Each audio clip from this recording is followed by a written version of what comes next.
Parlons de terminologie de base des séries. Donc on a vu les suites qui étaient une énumération infinie de termes, de nombres, etc.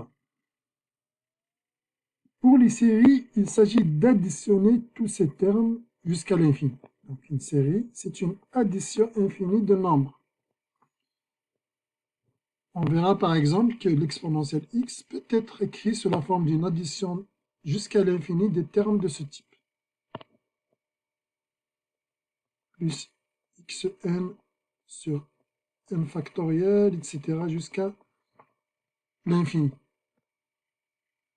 Ainsi donc, si on prend la suite xn sur n factoriel, dans le terme général xn sur n factoriel, dans le terme général c'est ça, c'est-à-dire une suite type 1 sur 1 factoriel, x sur 1 factoriel également, x carré sur 2 factoriel, etc. xn sur n factoriel, c'est cette suite, c'est la même chose que cette suite avec n varié de 0 jusqu'à l'infini. La constante 1 représente x puissance 0 sur 0 factoriel. Et ça, c'est x puissance 1 sur 1 factoriel, x puissance 2 sur 2 factoriel, etc. Donc ça, c'est une énumération d'une infinité de termes.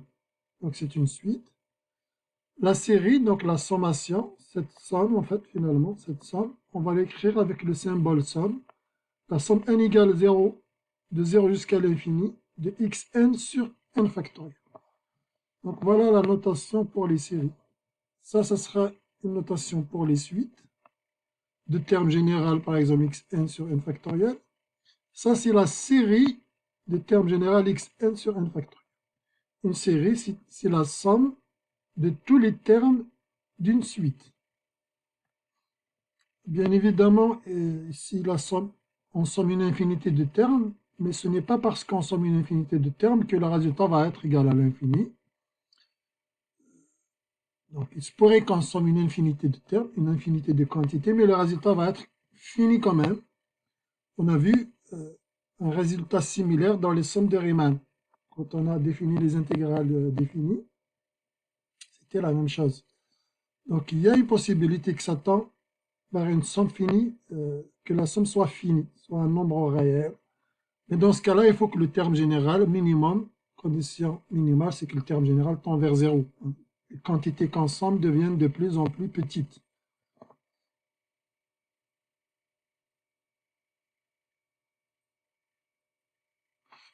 Donc, commençons par les définitions et les notations. Donc, les séries, c'est une somme infinie de nombres.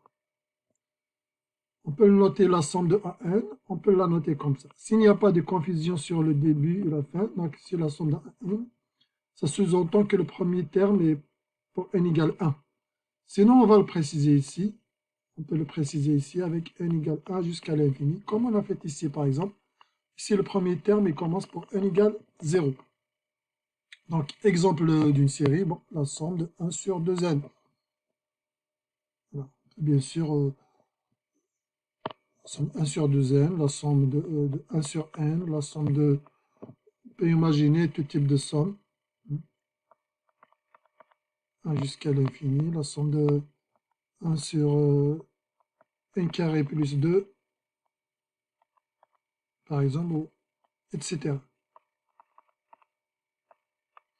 Ce sont toutes des séries.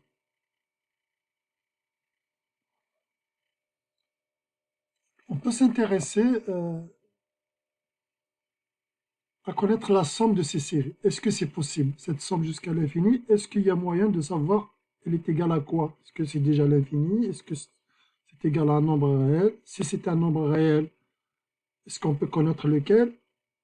Etc. Donc l'idée, pour calculer cette somme jusqu'à l'infini, c'est de la calculer jusqu'à un certain m, lorsque c'est possible, hein, c'est pas toujours facile, mais lorsque c'est possible, l'idée c'est de la calculer jusqu'à un certain m, par exemple, la somme de 1 sur n, admettons je fais la deuxième, 1 sur n, ensuite je vais voir à quoi ça va tendre quand m tend vers plus l'infini, quand m tend vers l'infini.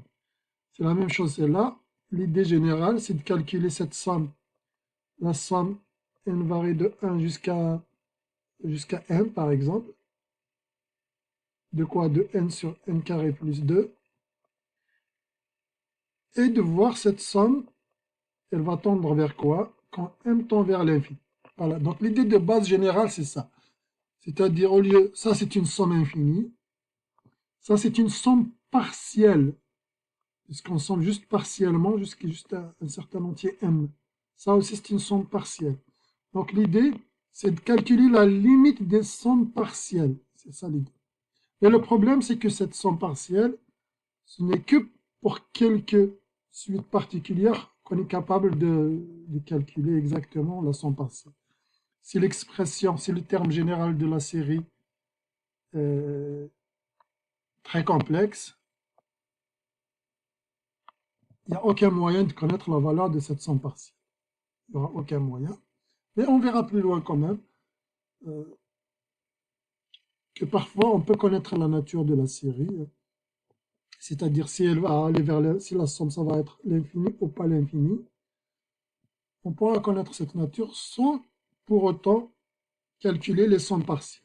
Voilà. Donc je répète, les idées principales, c'est que ce qui nous intéresse, c'est de connaître cette somme.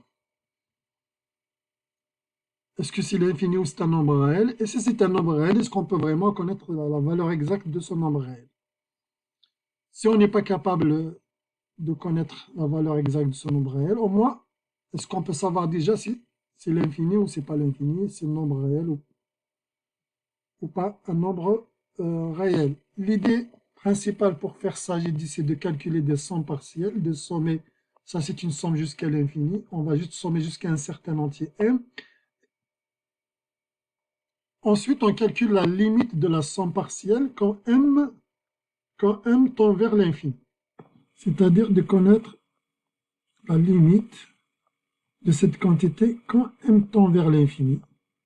Et la limite de cette quantité également quand m tend vers l'infini.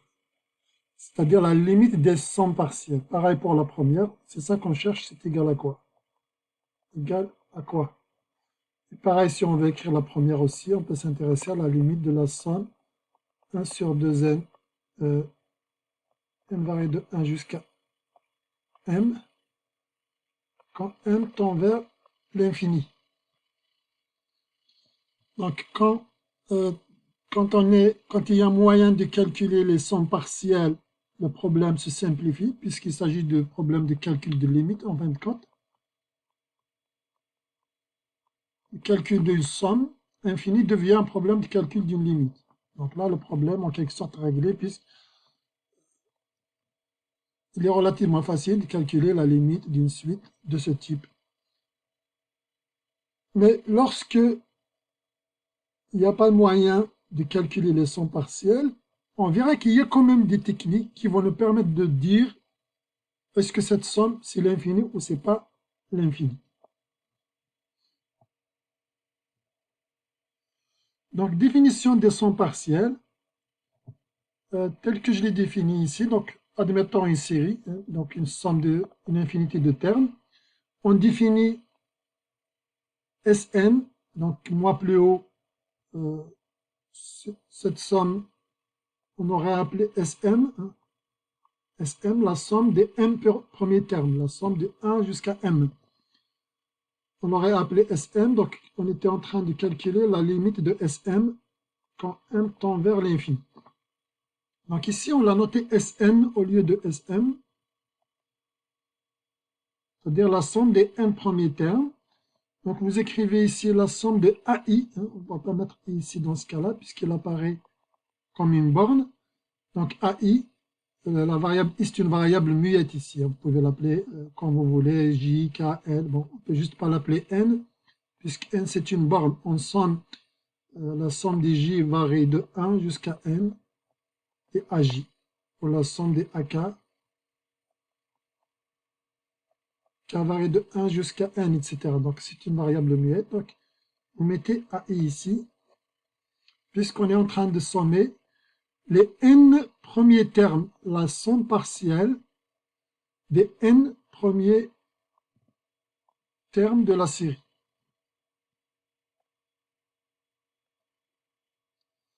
Donc prenons l'exemple, la série du terme général 1 sur 2 puissance n.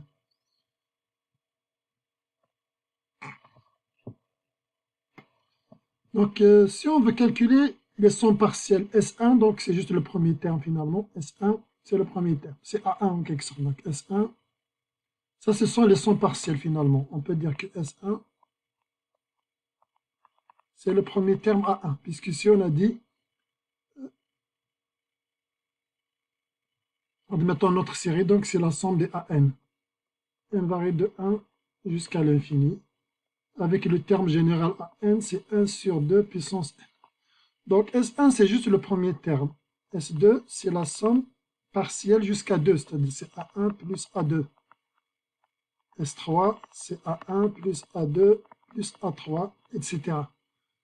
Jusqu'à S10, S10 c'est A1 plus jusqu'au dixième terme, A10. Si on remplace, connaissant la valeur de chaque terme, on voit ici la formule qui nous donne la valeur de chaque terme, donc il y a moyen de calculer cette somme. S1 c'est juste le premier terme A1, donc c'est 1 sur 2 ici. On remplace n par 1, on obtient 1 sur 2. Ensuite S2 c'est 1 sur 2 plus 1 sur 2 au carré, c'est-à-dire 1 sur 4, etc. jusqu'à S sur 10. En faisant une petite observation, on pourra dire intuitivement, cette somme partielle, elle semble tendre vers 1. Sa limite semble être égale à 1. Bien sûr, ça ne constitue pas une preuve mathématique. C'est juste une intuition. On peut pousser les calculs à calculer S12 et S20. On va voir que ça, on va s'approcher de plus en plus de 1. Mais ça ne constitue pas une preuve mathématique pour autant. Et on verra plus loin comment démontrer que la somme, c'est vraiment 1 dans ce cas-là.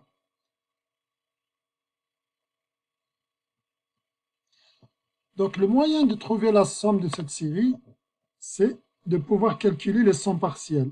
Parce qu'on a dit, si on est capable de calculer les sommes partielles, ben, il suffit de calculer la limite de ces sommes partielles par la suite. Et si c'est L, on va dire que la somme de la série, c'est L. Voilà. Si la limite des sommes partielles n'existe pas ou bien c'est l'infini, on va dire que la série est divergente. Donc on a la série convergente lorsque la somme c'est un nombre réel. Lorsque la somme c'est un nombre réel, la somme de cette série c'est un nombre réel, ça veut dire la limite des sommes partielles c'est un nombre réel. Lorsque la limite des sommes partielles n'existe pas, ou alors elle est infinie, dans ce cas-là, on dit que la série est divergente. Ça, c'est le résultat d'une série où... Voilà donc pour les définitions d'une série convergente et les séries divergentes. Je répète, une série est dite convergente si sa somme elle est finie, c'est un nombre réel. Une série est dite divergente si sa somme n'existe pas, ou alors c'est l'infini. Plus ou moins l'infini. Voilà, donc en général, bien sûr, il peut être plus complexe ou carrément impossible de trouver une formule pour calculer les sommes partielles. Mais pour certaines séries, on peut le faire. On sait le faire. Exemple pour cette série, qui est ce qu'on appelle une série géométrique. Là, il y a moyen de calculer les sommes partielles. Regardons donc de près la définition pour une série géométrique. Donc la série géométrique, elle est définie de cette manière. La somme de AR I-1 est variée de 1 jusqu'à l'infini. Ben, c'est la même chose aussi, on peut l'écrire aussi. Parfois, on ne met pas, dans l'exposant, on ne met pas I-1. On peut mettre la somme des, par exemple, AR puissance J.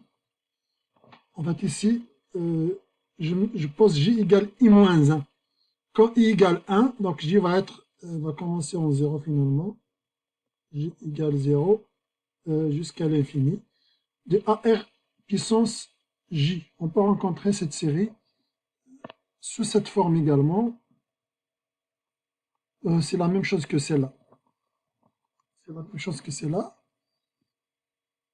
L'idée d'une série géométrique, c'est que les termes, ils ont la propriété suivante. Regardez, Le deuxième, c'est le premier multiplié par R. Le troisième, c'est le deuxième multiplié par R. Le quatrième, ça va être AR cube. C'est le terme précédent multiplié par R, etc., etc., etc. Voilà donc la propriété des séries géométriques. Donc si on appelle les termes généraux CAN, une variée de 0 jusqu'à l'infini, on a la relation AN plus 1, le terme numéro n plus 1, c'est AN fois R. C'est ça la relation, la caractéristique d'une suite géométrique ou d'une série géométrique. Donc là, j'ai parlé d'une suite géométrique. Nous, ça nous intéresse à la série géométrique, c'est-à-dire la somme de ces termes. Mais la caractéristique d'une suite géométrique, c'est celle-là. C'est que, finalement, le rapport entre le terme suivant et AN, c'est constant, c'est égal à R. Ce R-là, on l'appelle la raison de la série géométrique. Voilà, donc ça, c'est pour les définitions. Donc ça, c'est pour l'écriture de la série. On peut bien l'écrire de cette façon. Comment on peut l'écrire de cette façon? Maintenant, les sommes partielles. Les sommes partielles. Si je veux sommer les n premiers termes,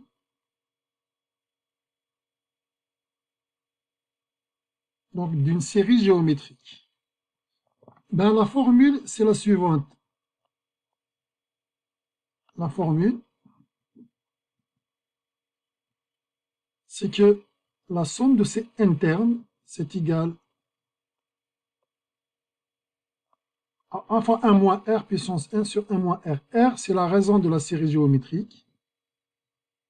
On a dit ici, c'est quoi la raison? Je l'ai défini ici, c'est quoi la raison d'une série géométrique? En fait, cette expression dit la chose suivante. Il est important de comprendre cette somme, ce résultat de la manière suivante. Le premier facteur, donc c'est le premier terme de la série. La puissance, c'est le nombre de termes sommés. Et R ici, c'est la raison de la série géométrique. Pourquoi c'est important de la connaître sous cette forme? Donc c'est en fait la somme, c'est le premier terme fois 1 moins R puissance le nombre de termes sur 1 moins la raison. Parce qu'il se pourrait qu'on donne la somme sous une forme légèrement différente. Admettons, on donne la somme sous la forme, la somme des A R puissance J, et là, J varie par exemple de 0 jusqu'à N. Là, puisqu'on est de 0 jusqu'à N, on est en train de sommer N plus 1 terme. Le nombre de termes va être N plus 1. Dans ce cas-là, ça va être égal à quoi? On a dit, c'est une série géométrique, clairement, puisqu'à chaque fois, il a la forme d'une série géométrique, il a cette forme en tous les cas, c'est-à-dire le rapport entre un terme et le précédent, ça va être égal à une constante égale R. Dans ce cas-là, je peux appliquer cette formule. Donc, on a dit, c'est le premier terme. Le premier terme est réalisé pour J égale 0. Pour J égale 0, j'ai A, R puissance 0. R puissance 0, c'est 1. Donc, c'est A, le premier terme. C'est le même. 1 moins R puissance le nombre de termes. Là, on a dit le nombre de termes ici, de 0 jusqu'à N, il y en a N plus 1. Divisé par 1 moins R. Voilà dans quelques nuances. Il se pourrait aussi qu'on somme la somme des A, R puissance J. Et là, J varie de 1 jusqu'à N, non pas de 0. Alors, dans ce cas-là, cette somme est égale à quoi? On a dit le premier terme. On a dit ici, c'est le premier terme. Le premier terme est réalisé pour J égale 1. Pour J égale 1, donc c'est AR. Ensuite, 1 moins R puissance le nombre de termes. Ici, on a juste N termes. Et divisé par 1 moins R. Vous voyez donc l'importance de comprendre cette formule avec ces paramètres-là, parce qu'il se pourrait que la somme soit donnée de façon légèrement différente que ce qui est écrit ici. Donc, il est important de comprendre ces sommes partielles d'une suite géométrique ou d'une série géométrique.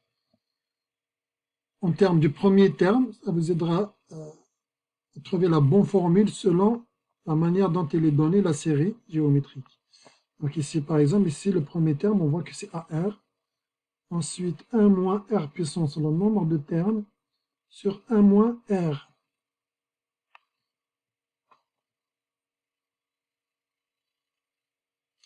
Voilà donc pour les sommes partielles d'une série géométrique. On va démontrer la formule générale. Donc on va essayer de la démontrer. On va prendre cette formule, on va essayer de démontrer celle-là, mais le raisonnement que je vais appliquer, vous pouvez l'appliquer pour démontrer celle-là ou celle-là. C'est exactement la même chose. Appliquons ce terme, donc appliquons la série, la définition. On voudrait démontrer que la somme des n plus 1e terme ici, donc on a n plus 1 terme, on voudrait montrer que c'est égal à cette quantité. Donc soit, on va écrire soit la série, la somme des a r puissance j, j varie de 0 jusqu'à l'infini, et Sn, c'est la somme des AR puissance J, J varie de 0 jusqu'à N. Par définition de Sn, on a dit Sn par définition. Pour J égale 0, on obtient AR puissance 0, donc on obtient A plus AR plus AR carré, etc. Plus jusqu'au nème terme, plus A R puissance N. Pour J égale N, on obtient R puissance N. Maintenant, RSN est égal à quoi? Donc, RSN, c'est R multiplié par tous les côtés droits. Donc, on va avoir AR plus AR carré plus AR cube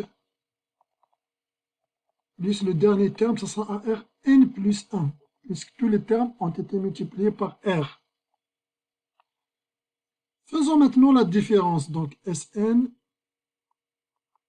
moins RSN.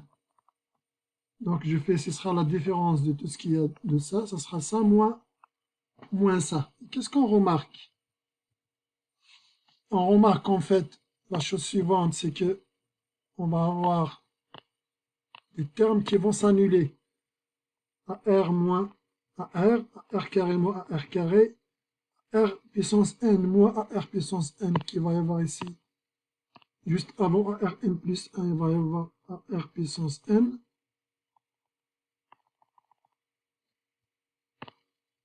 Et ça, il va s'annuler. Qu'est-ce qui va rester finalement? Il va rester que A et AR puissance N plus 1. Donc on va avoir Sn moins RSN, c'est que A plus 0 plus 0 plus 0, etc. Donc moins AR N plus 1. Voilà. Si on remarque le côté gauche, on pourra l'écrire comme 1 moins R fois Sn. Le côté droit, on pourra l'écrire comme A fois 1 moins R puissance N plus 1.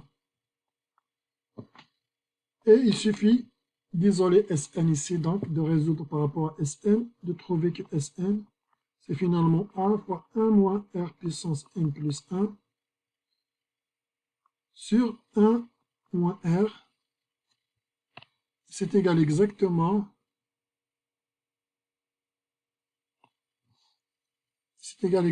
à cette somme, à la somme qui est là. Donc voilà la démonstration de la somme, partielle d'une série géométrique, la somme de n termes, ou de n plus 1 terme exactement dans ce cas-là. Donc on a n plus 1 terme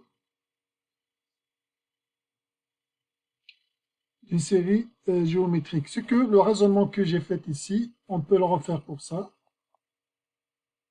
c'est la même chose. On peut le refaire aussi pour une série écrite sous cette forme.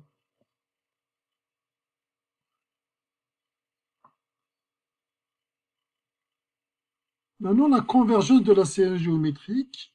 Une fois, en fait, pour une série géométrique, étant donné qu'il y a possibilité de connaître les sons partiels, il suffit de faire tendre n vers l'infini pour savoir ce qui se passe. En fait, tout le raisonnement que j'ai fait ici, ça suppose que r différent de 1. Parce qu'on ne peut pas diviser sur 1 moins r. R est égal à 1. Donc, on mettait r différent de 1. Parce qu'en fait, si r est égal à 1, ce n'est plus une série géométrique. Ça veut dire quoi? R égale 1. Ici, donc AN plus 1, c'est AN fois R. Ça veut dire AN plus 1, c'est AN. On est face à une série constante. Tous les termes sont constants. La somme, forcément, va être l'infini, puisque tous les termes sont constants. Donc, on suppose que R différent de 1, quand même. La raison de la série géométrique est différente de 1. Les sons partiels jusqu'à N, on les connaît. Et par voie de conséquence, donc cette somme, jusqu'à l'infini, on va la connaître. Il suffit de calculer la limite, finalement, quand n tend vers l'infini. Et on peut démontrer que si le rayon est plus petit que 1 en valeur absolue, la série converge. Et on connaît sa somme, c'est A sur 1 moins R. Si le rayon, la raison est plus grande que 1, ou égale à 1, alors la série est divergente. La série va être divergente. Donc, on peut faire la démonstration. Donc, première situation. Deuxième situation. Pour la première situation, on a Sn.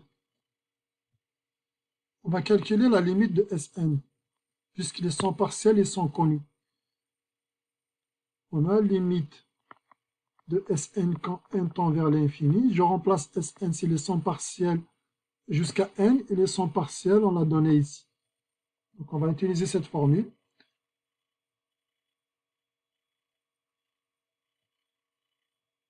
Donc, égale 1 fois 1 moins r puissance n sur 1 moins r. Donc, c'est la limite de cette quantité quand n tend vers l'infini. Donc, premier cas, on a dit r plus petit que 1. Maintenant, qu'est-ce qui se passe r puissance n lorsque r est plus petit que 1? On sait que r puissance n va tendre vers 0. Cette quantité va tendre vers 0 quand n tend vers l'infini, vu que le rayon est plus petit, que r est plus petit que 1. Voilà, donc ça veut dire que cette limite, finalement, elle va rester A sur 1 moins r. Voilà. Deuxième situation, on va essayer de la partager en deux. On va prendre d'abord r supérieur à 1. Et puis on va voir le cas r égale 1, on va l'étudier à part. Pour r strictement supérieur à 1, on a dit que la limite de Sn, donc la limite de Sn des sons partiels quand n tend vers l'infini, c'est la limite de cette quantité, c'est la même.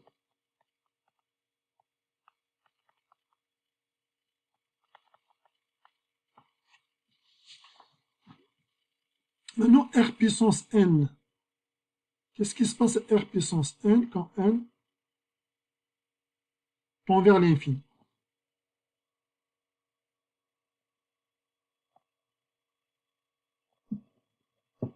Donc en fait, on voit que r puissance n, admettons que r supérieur à 1 est strictement positif. Donc r supérieur à... Alors r puissance n va aller vers plus l'infini. R puissance n va aller vers plus l'infini, c'est r supérieur à 1. Mais r puissance n, si r est plus petit que moins 1, voilà. Par exemple, si r est plus petit que moins 1, donc c'est négatif, alors cette quantité, il ne va pas aller vers l'infini, mais il va se balancer entre des valeurs infiniment grandes positive et infiniment grande mais négative, c'est-à-dire infiniment petite, plus ou moins l'infini. En tous les cas, Rn ne tend pas vers une constante réelle. Ça va aller vers plus ou moins l'infini. Si R est supérieur à 1 ou plus petit que moins 1. Si R est supérieur à 1 ou plus petit que moins 1, R puissance n va aller vers plus ou moins l'infini. Okay. Donc cette limite, elle peut ne pas exister. Donc on va dire, soit il n'existe pas, soit on va dire il n'existe pas. Mais ça peut être aussi plus ou moins l'infini, ou bien plus ou moins l'infini si R est strictement supérieur à 1 en fait. Voilà, donc si R est strictement supérieur à 1, ça va être plus ou moins l'infini, je ne sais pas, ça peut être l'infini ou moins l'infini, parce que ça dépend. Ça dépend aussi du signe de la constante A.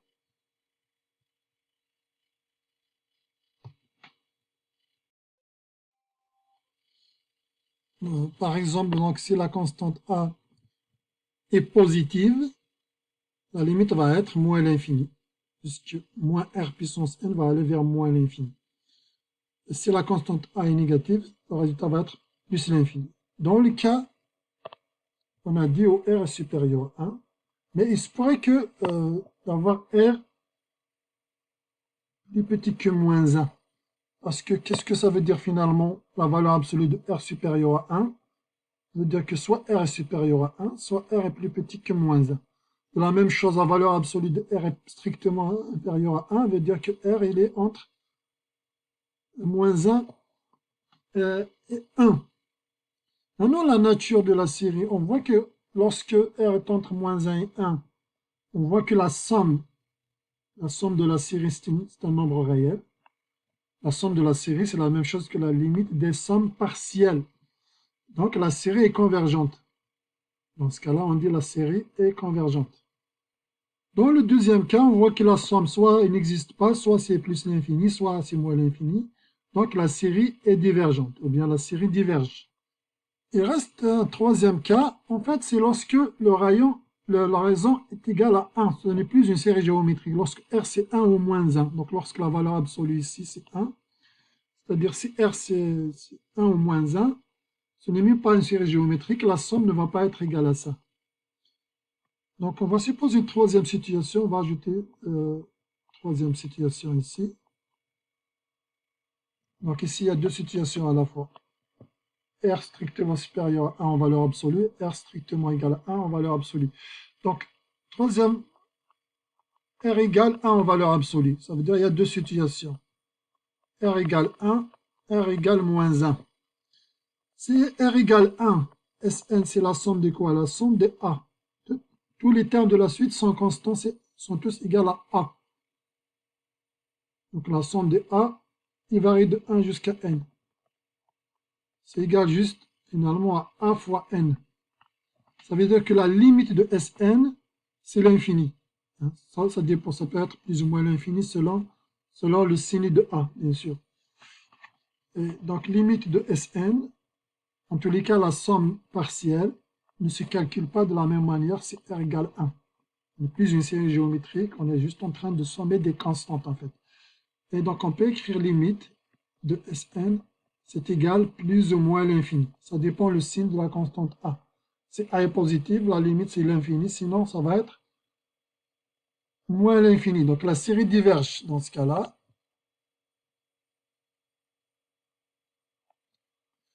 Et ça c'est R égale 1. Maintenant si R égale moins 1, les deux cas correspondent à cette situation, les sommes partielles ils vont être égales à quoi? Donc Sn. Donc on est en train de sommer A finalement, moins A plus A moins A plus A moins A. Donc ça, la limite de Sn n'existe pas. La limite de Sn n'existe pas. Pourquoi? Parce que je vois que les sommes partielles, selon que je somme un nombre pair ou impair, la somme partielle, ça peut être 0, ça peut être A. Ça peut être 0, ça peut être A. Donc, la limite finalement de toutes ces sommes n'existe pas. Donc, la série est également divergente dans cette situation. Voilà. En résumé, 2 et 3, ça correspond à ça. La série est divergente. Et lorsque R est entre moins 1 et 1, la série est convergente.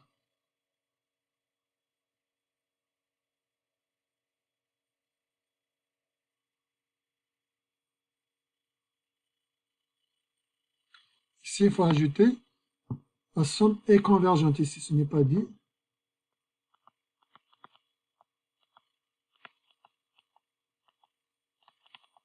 Est convergente.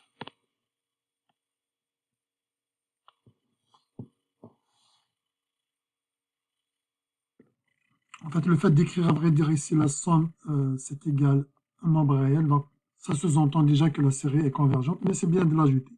La série converge vers A sur 1 moins R. À vrai dire, il y a un moyen de démontrer si la propriété 2 et 3 beaucoup plus facilement que ça, parce que là, on était obligé de calculer les sommes partielles.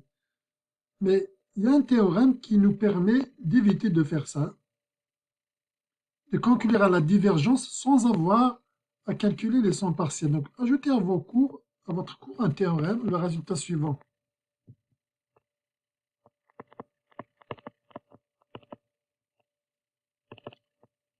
Théorème, soit la somme de AN, n égale 1 jusqu'à l'infini, peu importe ici,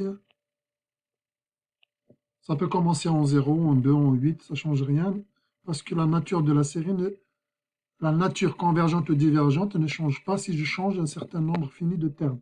Donc en tous les cas, si la somme converge,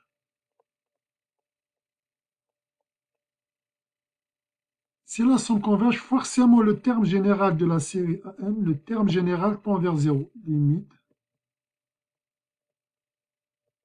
égale 0. Tend vers l'infini. Là, je parle du terme général. La limite, c'est 0. En gros, quand je somme une infinité de termes, pour qu'il y ait un espoir que cette somme soit égale à un nombre réel, que cette somme converge, la moindre des choses, c'est que on doit sommer des quantités qui deviennent de plus en plus petites, qui s'approchent de plus en plus de 0. Si on n'a pas ça, il n'y a aucune chance que cette somme soit finie. Il n'y a aucune chance que cette série converge. En revanche, si la limite est 0, ce n'est pas garanti quand même la convergence. Mais on peut déduire la divergence si la limite, si le terme général de la série est différent de 0,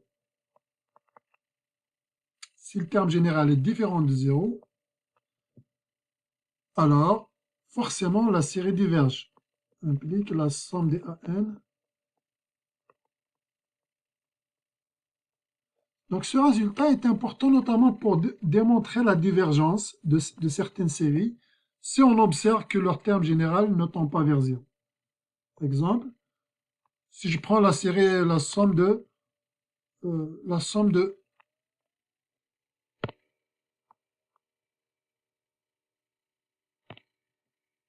la somme de n. N va varier de 1 jusqu'à l'infini. Elle diverge parce que n ne tend pas vers 0. Je prends la série, la somme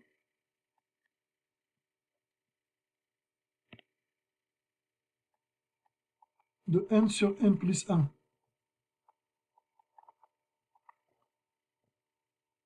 Là, n peut aller de 1 jusqu'à l'infini, par exemple. Elle est aussi divergente.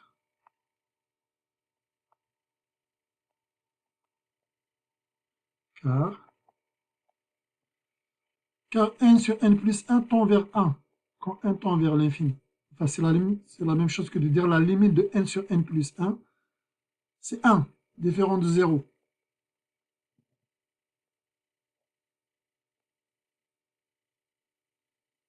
Voilà, donc le fait que le terme général ne tend pas vers 0 donne la divergence.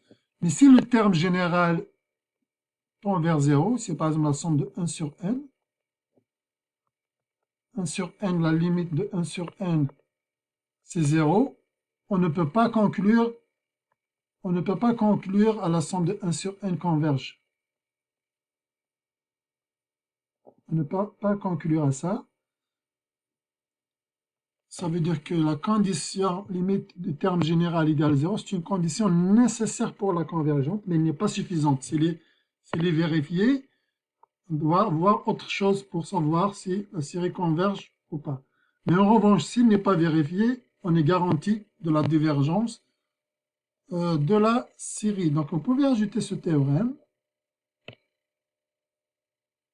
qui est très pratique pour montrer la divergence de certaines séries. Donc, dès que vous remarquez que le terme général ne tend pas vers 0, forcément, la série est divergente. Et là, vous pouvez imaginer des tas de séries dont le terme général ne tend pas vers 0. On va essayer donc d'utiliser ce théorème pour la partie 2. Donc, la partie 2 de ce théorème, c'est que le terme général, donc AN, va être égal finalement, on a c'est AR puissance, on va dire AR puissance I-1 par exemple, AR puissance N-1. Si on utilise cette écriture, donc c'est AR, le nème terme, c'est AR puissance N-1.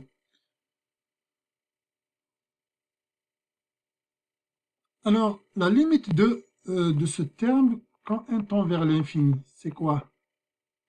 On a dit que R est plus grand que 1, ou égal. Donc là, on peut mettre égal, puisque ça va se passer de la même chose. Donc si R est égal à 1, déjà, cette quantité ne va pas tendre vers 0. R égale 1. Si R égale 1, c'est 1. Donc la limite, c'est 1. Et puis ça va dépendre de A. Donc la limite de tout ça, ça va être A. Si R égale à moins 1, la limite, ça va être moins A. Donc différent de 0, bien sûr, à condition que A soit différent de 0. Donc toutes les séries géométriques, A est non nul, sinon ça n'a aucun sens. C'est juste la série nulle, la somme c'est 0, tout est 0. Pour nous, A est différent de 0 en tous les cas. Donc n tend vers l'infini. La limite de ça, quand R égale 1, on obtient A. Quand R égale moins 1, là ça peut être plus ou moins A, donc il n'y a pas de limite, en tous les cas. Quand R strictement supérieur à 1, eh ben on va avoir l'infini. Quand R plus petit que moins 1, là ça peut être plus ou moins l'infini, on ne sait pas, selon aussi le signe de A. En tous les cas, la limite de ça est différente de 0. C'est suffisant d'après le théorème précédent. On a le terme général ne tend pas vers 0. En d'autres termes, si on fait une somme infinie de termes qui ne sont pas de plus en plus proches de 0, on ne peut pas espérer la convergence de la série. Implique la somme des AN diverge. Donc là, on peut écrire directement sans passer par calculer les sommes partielles, etc. Donc lorsqu'on remarque, je répète, lorsqu'on remarque que le terme général, là je ne parle pas des sommes partielles, je remarque juste le terme général de la série, le terme général, donc c'est ça, le terme général ici par exemple, cette série, il est sous la forme de la somme des AN. Ici en fait c'est la somme des AI, il varie de 1 jusqu'à l'infini. Donc on prend un des termes AI ou AN, si vous voulez, on va le noter si on le note AN, et bien ça sera AR puissance N-1, et la limite de ça, ça ne peut pas être 0. Ce n'est que pour R compris entre moins 1 et 1 que cette quantité finalement tend vers 0, et donc là, il peut y avoir convergence, et effectivement, on voit qu'il y a convergence en calculant les sommes partielles. Ok. Donc pour R plus petit que 1, ce n'est pas suffisant de dire juste le terme général tend vers 0. Ce n'est pas une garantie de la convergence. Mais quand il ne tend pas vers 0, c'est une garantie de la divergence. Donc, il y a une nuance et il faut faire attention à ça. Voilà pour les séries géométriques. Donc les séries géométriques, on connaît leur nature finalement. On prend n'importe quelle série. Dès qu'on remarque que c'est une série géométrique, je sais que sa somme, je sais déjà sa nature, je connais sa nature déjà, je sais que c'est la raison de la série géométrique entre moins 1 et 1, je sais qu'elle est convergente, sinon elle diverge. Ça, c'est le premier point. Le deuxième, c'est que si elles convergent, je connais sa somme. C'est-à-dire, si elles convergent dans le cas où la raison est entre moins et 1, je connais sa somme, ça va être A sur 1 moins R.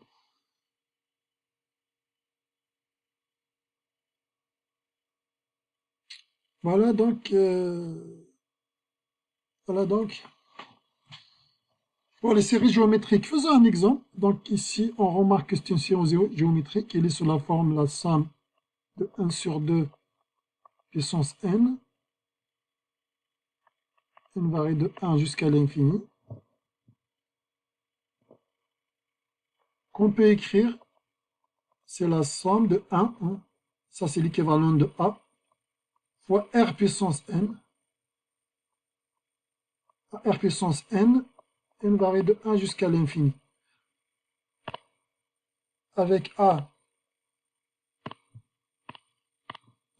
c'est 1. Et R c'est égal à 1 sur 2.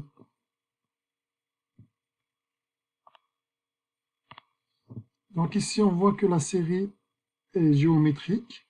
De raison R c'est 1 sur 2. Et 1 sur 2 compris entre moins 1 et 1. La série va donc convergente. Et sa somme qu'on note généralement S, la somme de cette série S, qui est égale. Il faut préciser quand même, je dois revenir ici à cette somme pour préciser que A ici représente le premier terme de la série géométrique. Donc, c'est le premier terme. Ça veut dire que la somme d'une série géométrique, c'est le premier terme divisé par 1 moins la raison. C'est important d'exprimer cette somme de cette manière, parce qu'ici, si je vois bien dans cette série, le premier terme, étant donné que la série commence en 1, la série commence n égale 1, le premier terme va être égal à quoi? Dans ce cas-là, le premier terme, pour n égale 1, on voit que c'est 1 sur 2. C'est ça notre A, le premier terme. Sur 1 moins R, sur 1 moins 1 sur 2. Et voilà. Et c'est ça qui va donner notre suite finalement, qui est égale à notre somme, la somme de notre série, qui est égale à 1 sur 2. Sur 1 sur 2, c'est égal à 1. Donc notre série est non seulement convergente, mais sa somme, on la connaît, S égale 1.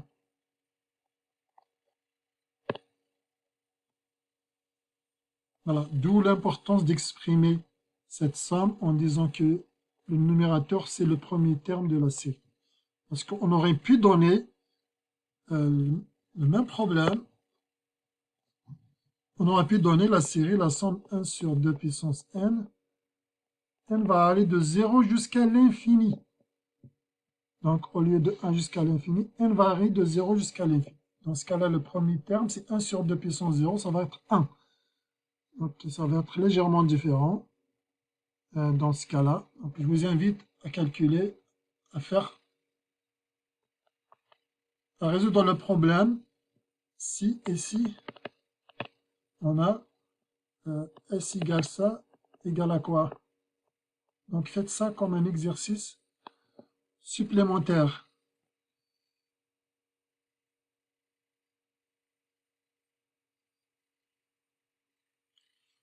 Faisons un autre exemple. La somme de 2n, 3 puissance moins, etc. Donc cette série ne semble pas, a priori, sous la forme une constante r puissance n. Donc ça semble ne pas être une série géométrique. Mais peut-être qu'on peut manipuler, faire quelques manipulations pour qu'elle devienne une série géométrique. Regardons comment on pourra écrire ça. Donc on peut juste, pour éviter de surcharger notre écriture, appelons ça c'est AN. Donc là, on est en train de faire la somme des AN, n varie de 1 jusqu'à l'infini. C'est ça qui nous intéresse. Mais regardons de près AN, comment on pourra l'écrire. Donc AN, c'est 2 puissance 2n, 3 puissance moins 1 moins n. On pourra l'écrire comme 2 puissance 2 puissance n. Enfin, l'idée, c'est d'écrire la AN sur la forme une constante fois quelque chose puissance n. Donc, il faut avoir ici puissance n, ou n plus 1, ou des choses comme ça, mais Mais jamais, par exemple, 2n ou 3n ou moins n. Ça marche pas.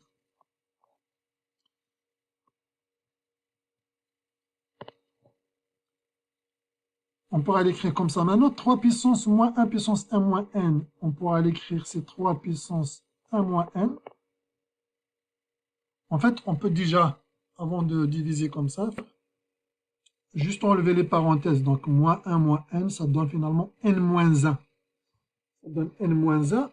Je vais essayer d'avoir une puissance de n ici, afin de pouvoir regrouper avec ça, avec 2 puissance n. Donc, je pourrais l'écrire en fin de compte, c'est 1 sur 3. 2 puissance n, finalement, c'est 4 puissance n. Fois 3 puissance, maintenant, puissance quoi? Puissance n. On avait n moins 1, mais j'ai divisé par 3 ici. Donc, je vais avoir 3 puissance n. C'est-à-dire, le terme général va être égal à quoi en fin de compte? 4 fois 3, donc ça va être 12. Puissance n, 1 sur 3 fois 12 puissance n. 1 sur 3, c'est juste une constante. Et là, on retrouve la forme de la série, la somme d'une constante AR puissance n, ou puissance n plus 1, ou n moins 1. Ça, on a dit, ça ne nous dérange pas d'avoir n, ou n plus 1, ou n moins 1, ou n plus 2, puisqu'on peut toujours diviser ici sur r, ou r carré, de toute façon. On a vu plus haut ici, qu'on peut avoir une série géométrique sous cette forme, on peut l'avoir sous cette forme, on peut l'avoir sous cette forme, etc. On peut avoir i-1, on peut avoir i plus 1, i plus 2. Ça, c'est pas un problème. Voilà donc le terme général. On voit que le terme général, c'est le terme d'une série géométrique de raison 12. Et 12, c'est plus grand que 1.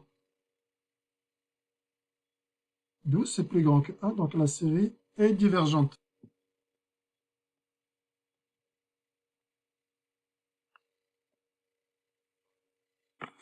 Voilà, donc on a donné une réponse en utilisant les séries géométriques.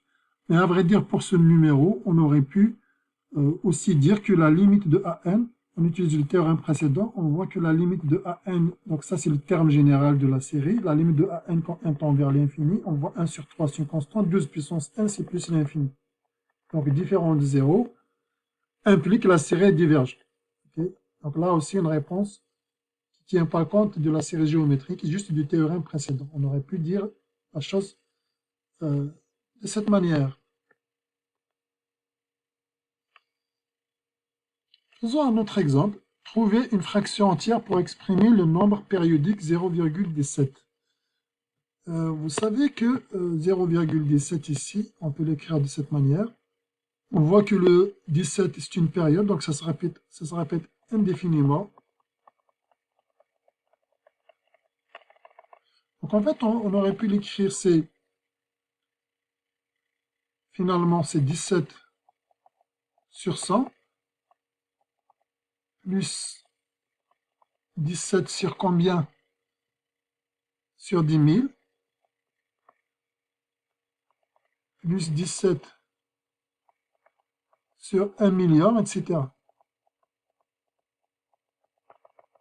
C'est-à-dire, c'est égal finalement à 17 sur 10 puissance 2, plus 17 sur 10 puissance 4, plus 17 sur 10 puissance 6, etc.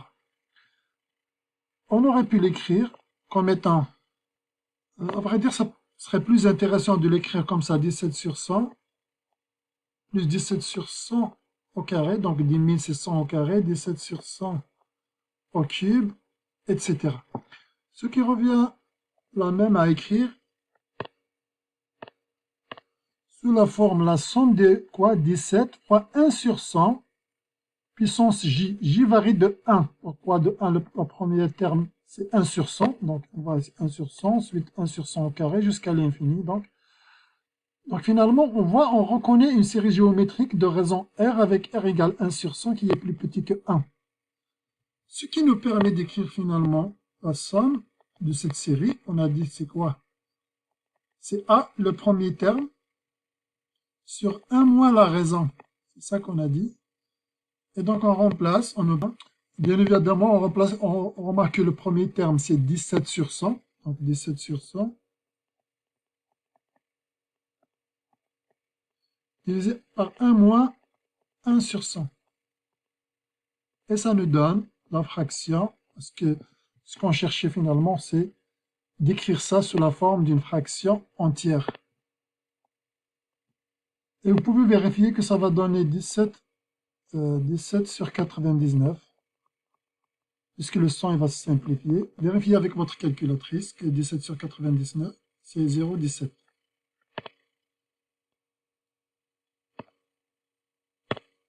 Et voilà, donc vous avez une méthode finalement qui vous dit comment passer d'un nombre périodique à la fraction la fraction entière qui le représente. On peut faire le même travail pour 2,146 en remarquant que 2,146 périodique, 146 périodique, ça veut dire quoi périodique? Ça veut dire les 146 vont se répéter à l'infini. Donc c'est 146 sur 1000, plus 146 sur 1 million, plus 146 sur 1 milliard, etc. Donc on aura 146 sur 1000, plus 146 sur 1000 au carré, plus 146 sur 1000 au cube, etc. Ça donne 2, plus finalement, on peut l'écrire ça, plus 146 fois 1 sur 1000, plus 1 sur 1000 au carré, jusqu'à l'infini, c'est-à-dire 2, plus 146 finalement, la somme de 1 sur 1000, puissance n, ou puissance j si vous voulez, puissance j, j varie de 1 jusqu'à l'infini. Voilà donc comment on pourra l'écrire. Et on peut donc écrire ces 2 plus 146 fois la somme, on a dit, c'est le premier terme, c'est 1 sur 1000, sur 1 moins la raison. La raison ici, c'est 1 sur 1000. On obtient donc 1 sur 1000 divisé par 1 moins 1 sur 1000, ça donne 1 sur 999. Donc ce qui donne 2, plus finalement 146 sur 999. Mais si l'objectif c'est de trouver la fraction entière, donc on doit écrire 2 aussi, avec un dénominateur de 999. Et on obtient, donc le résultat final, c'est ce qui donne ce résultat que vous pouvez également vérifier avec votre calculatrice. Trouvez le résultat de la série suivante. Donc ça sous-entend que la série convergente. Et trouvez donc sa somme. Essayons donc de faire celui-là. Est-ce que c'est une série géométrique? On voit que non. Ce n'est pas sous la forme. Il n'est pas sous la forme la somme, une constante fois r puissance n. Il n'y a pas de puissance d'ailleurs carrément. Donc l'idée c'est de voir si on est capable de calculer les sommes partielles. Souvent c'est quasiment impossible, mais parfois il y a moyen de pouvoir calculer les sommes partielles. Donc calculons S, on peut dire Sm si vous voulez, ou allez, disons Sm, c'est la somme de n égale 1 jusqu'à m. On va calculer les sommes jusqu'à m. Alors, 1 sur n fois n plus 1. Essayons de décomposer cette fraction rationnelle. On a vu comment on décompose. Vous allez voir qu'on peut l'écrire sous la forme n, 1 sur n, en fait, moins 1 sur n plus 1. N varie de 1 jusqu'à m. On voit qu'il y a des choses qui vont se simplifier. C'est ça qui va nous permettre finalement de calculer les sommes partielles. C'est quoi ces choses qui se simplifient? Regardons. Pour n égale 1, on obtient quoi? On obtient finalement 1 moins 1 sur 2. Ensuite, plus 1 sur 2 moins 1 sur 3. Plus 1 sur 3 moins 1 sur 4. Etc. Jusqu'au m-ième terme. Jusqu'au m-ième terme qui est 1 sur m moins 1 sur 1 plus 1. Ça, c'est le mème terme, le terme numéro m. Mais lorsqu'on observe de près cette somme, on voit ici moins 1 sur 2 plus 1 sur 2 moins 1 sur 3 plus 1 sur 3, etc. Plus 1 sur 3, ensuite moins 1 sur 4. Tous les termes vont s'annuler. Qu'est-ce qui va rester finalement? Le premier et moins le dernier. Donc, il y a moyen de calculer les sommes partielles pour cette série en particulier. Les termes, les m premiers termes, ça sera 1 moins 1 sur m plus 1. Ça, c'est les sommes partielles. Maintenant, est-ce que la limite des sommes partielles existe? On va voir la limite des sommes partielles. Est-ce qu'il existe? On voit bien 1 sur m plus 1 tend vers 0 égale 1. Implique que toute notre somme, 1 sur n fois n plus 1, c'est égal à 1. n égale 1 jusqu'à l'infini. Voilà donc comment on peut répondre à ce numéro. En d'autres termes, lorsque il y a moyen de calculer le terme général comme la différence de deux termes successifs en quelque sorte, il y a une chance, il y a une possibilité de pouvoir trouver les sommes partielles. Parce que toute la difficulté, en fait, c'est que les sommes partielles sont souvent difficiles, voire impossibles à calculer. Parce que si on est toujours capable de calculer les sommes partielles, le cours sur les séries serait très facile. C'est-à-dire on se ramène toujours au problème de calcul de limite en fin de compte.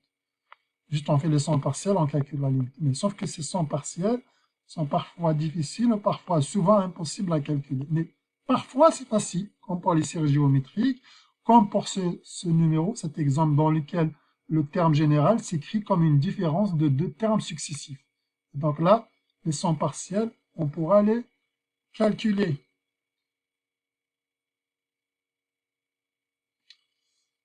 Voilà donc pour ce numéro. Maintenant, réfléchissons sur la convergence de la série. Pouvons-nous établir un critère pour savoir si une série est convergente ou non? Cela veut dire sans avoir recours à calculer les sommes partielles. C'est ça que ça sous-entend. Est-ce qu'il y a moyen de connaître la nature de la série sans être amené à calculer les sommes partielles parce que les sommes partielles sont souvent difficiles, parfois impossibles à calculer. Par exemple, est-ce que cette série converge ou pas? On a vu la série précédente est convergente. Est-ce que celle-là, elle est convergente? Celle-là, par exemple, on a vu que c'est une série géométrique. C'est quoi la différence avec la série précédente? Etc. En fait, cette série, elle va diverger. Donc, cette série est divergente.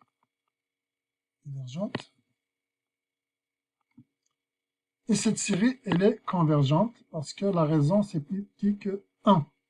C'est une série géométrique de raison R égale 1 sur 2 et plus petit que 1. Et supérieur à moins 1 aussi. Donc, c'est-à-dire le rayon, la raison en valeur absolue plus petit que 1, donc la série converge. Maintenant, on va voir quelques critères ou des théorèmes qui vont nous aider à savoir la nature de la série, c'est-à-dire convergente ou divergente, sans avoir recours à calculer les sommes partielles. D'abord, le critère général, je l'ai déjà énoncé plus haut, bien le théorème. On a le critère général, critère du terme général. Si le terme général ne tend pas vers 0, alors la série est forcément divergente. On ne peut pas espérer une somme infinie converge, une somme infinie de quantités converge, c'est-à-dire soit égale à une quantité fixe, à un réel, si ces quantités ne tendent pas vers 0, si ces quantités ne s'approchent pas de plus en plus de 0. Voilà, donc ce critère, il nous aide à conclure à la divergence. Lorsque je vois que le terme général ne tend pas vers 0, ne converge pas vers 0, forcément la série est divergente. De la même manière, si la série converge, forcément le terme général tend vers 0. Forcément. Donc, alors veut dire ça implique. La limite tend vers, donc ça implique. Mais il y a une implication d'un seul sens. Il n'y a pas d'implication de l'autre. C'est-à-dire, si la série diverge, cela ne veut pas dire que le terme général ne tend pas vers 0. Pareil ici, on a une implication d'un seul sens. Si la série converge, forcément le terme général tend vers 0, converge vers 0. Si le terme général tend vers 0, cela ne veut pas dire qu'on a une convergence. Parce qu'en réalité, pour qu'il y ait convergence, non seulement le terme général tend vers 0, mais il doit tendre vers 0 rapidement. C'est ça ce que ça veut dire. C'est pour ça d'ailleurs que la série 1 sur n, on va voir qu'elle est divergente, même si le terme général tend vers 0, et que la série 1 sur n carré est convergente. Parce qu'ici, le terme général tend vers 0, mais pas assez vite. Alors qu'ici, le terme général tend vers 0 assez vite. Voilà, assez vite, on verra après exactement ce que ça veut dire, cette notion d'assez vite. Mais ici, il faut comprendre juste une chose, que lorsque le terme général ne tend pas vers 0, la série est forcément divergente. Mais si le terme général tend vers 0, ce n'est pas une garantie de la convergence. Donc ainsi, nous remarquons que si une série converge, alors son terme général tend vers 0. Oui. Mais si le terme général ne tend vers 0, est-ce que cette série convergente? La réponse est non. Prenons l'exemple de la série harmonique. Calculons la somme des m premiers termes. M, donc la somme de 1 sur n. N varie de 1 jusqu'à m. À vrai dire, regardons comment on va démontrer la divergence de cette série, qu'on appelle d'ailleurs la série harmonique. Donc, on va calculer les sons partiels si on est capable, sinon on va voir comment on va faire. Donc ici, ça commence à partir de 1. Donc on a 1 plus 1 sur 2. Pour n égale 2, c'est 1 sur 2. Pour n égale 3, c'est 1 sur 3. Pour n égale 4, c'est 1 sur 4. Plus 1 sur 5, plus 1 sur 6, plus 1 sur 7, etc., etc., etc., jusqu'à 1 sur m. Jusqu'à 1 sur m. Et on voit ici que je pourrais les sommer 2 à 2 comme ça. Et alors, qu'est-ce que je remarque? C'est que, en fait, l'idéal, c'est de les sommer comme ça. 1 sur 3 plus 1 sur 4, 1 sur 5 plus 1 sur 6, etc. Et qu'est-ce qu'on remarque ici? En fait, cette quantité, on va voir que cette quantité, elle est plus grande ou égale à 1 sur 2. D'ailleurs, cette quantité, c'est égal en fait à 7 sur 12. Donc, c'est plus grand ou égal à 6 sur 12. Pareil, cette quantité, elle est supérieure ou égale à 1 sur 2. Etc. Donc, en fin de compte, notre son partiel est supérieur ou égal à 1, plus 1 sur 2, plus 1 sur 2, plus 1 sur 2, etc.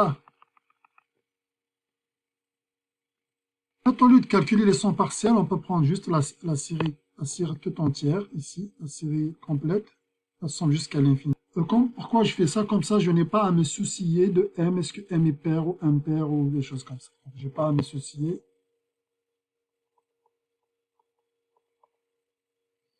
De ça. Et qu'est-ce qu'on remarque donc? On remarque que cette série, elle est supérieure ou égale. Donc le terme général, on peut l'écrire à ce supérieur ou égal, regardez, supérieur ou égal à 1 plus la somme de 1 sur 2. La somme d'une constante 1 sur 2. 1 sur 2, ici on peut écrire n égale 1 jusqu'à l'infini. Il n'y a pas de n ici, c'est la même constante qui revient, il n'y a pas de n. Et ça, c'est l'infini finalement.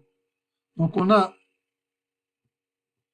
notre série, notre somme, qui est plus grande ou égale à quelque chose qui tend vers plus l'infini. Quand n tend vers l'infini, pourquoi c'est plus l'infini? On a dit 1 c'est une constante, et c'est 1 sur 2 finalement, 1 sur 2 la somme de 1, quand n égale 1 jusqu'à l'infini, donc là, ça c'est l'infini. Donc on vient de faire deux choses. D'abord de montrer que la somme de 1 sur n diverge.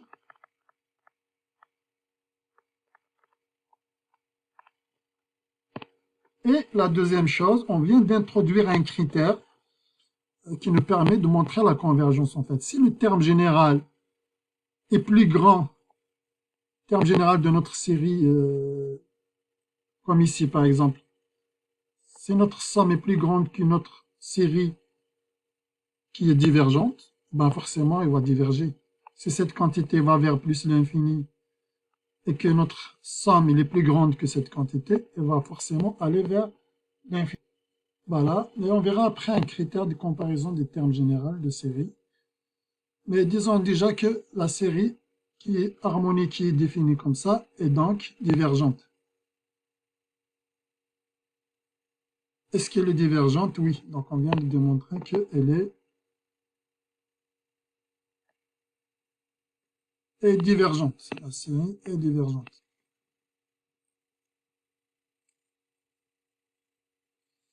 Et pourtant, le terme général, 1 sur n tend vers 0. 1 sur n tend vers 0. Donc le fait que le terme général 1 sur n tend vers 0, ce n'est pas une garantie de la convergence. On a dit, s'il ne tend pas vers 0, c'est une garantie de la divergence.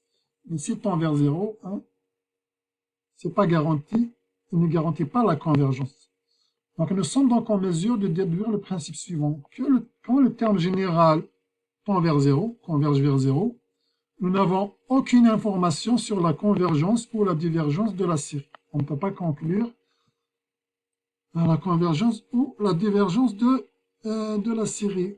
Considérons donc, par exemple, exercice, mettez la capsule en pause avant de voir les corriger. Donc toujours le premier réflexe, c'est de voir si le terme général converge vers 0 ou pas. S'il ne converge pas vers 0, vous avez déjà la divergence, le problème est terminé, est réglé. Si le terme général converge vers 0, il faut faire autre chose. Il faut analyser la série, etc. Donc là, c'est AN. On a limite du terme général AN quand n tend vers l'infini. C'est limite de n carré sur 6n carré moins 3n quand n tend vers l'infini. En fait, ici, c'est les limites du terme dominant de n carré sur 6n carré. n tend vers l'infini.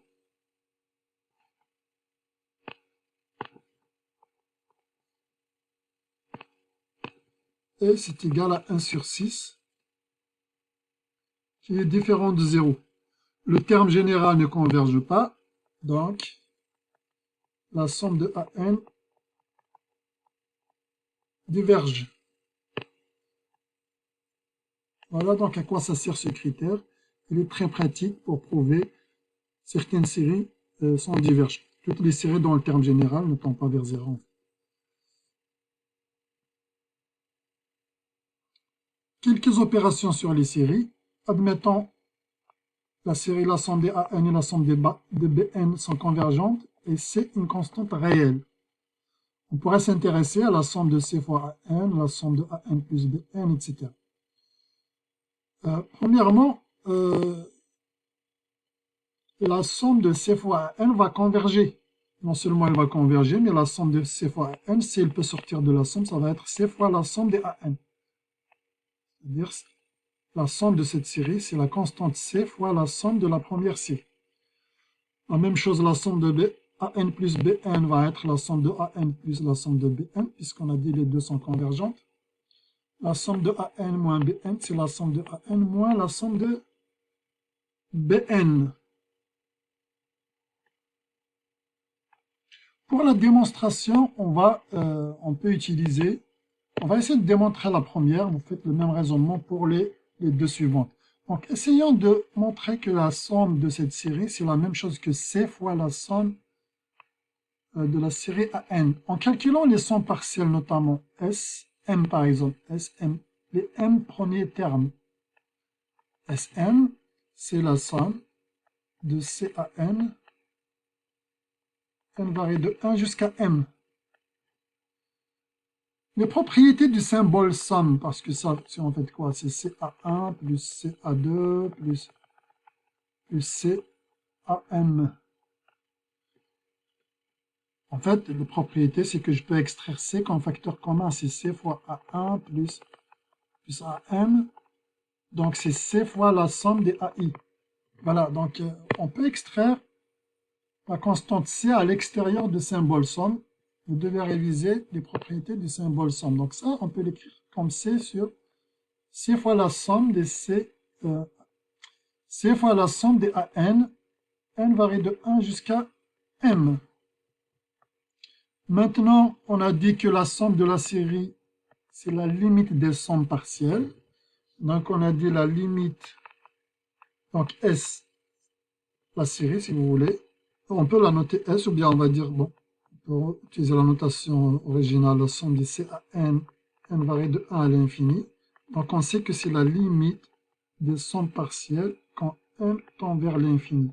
Et les sommes partielles, on vient de les écrire comme ça. C'est la limite de C fois la somme des AN. N varie de 1 jusqu'à m, la limite quand m tend vers l'infini. Or, on connaît les propriétés du symbole limite, c'est que la constante C peut sortir à l'extérieur de la limite. Donc, c'est C fois la limite.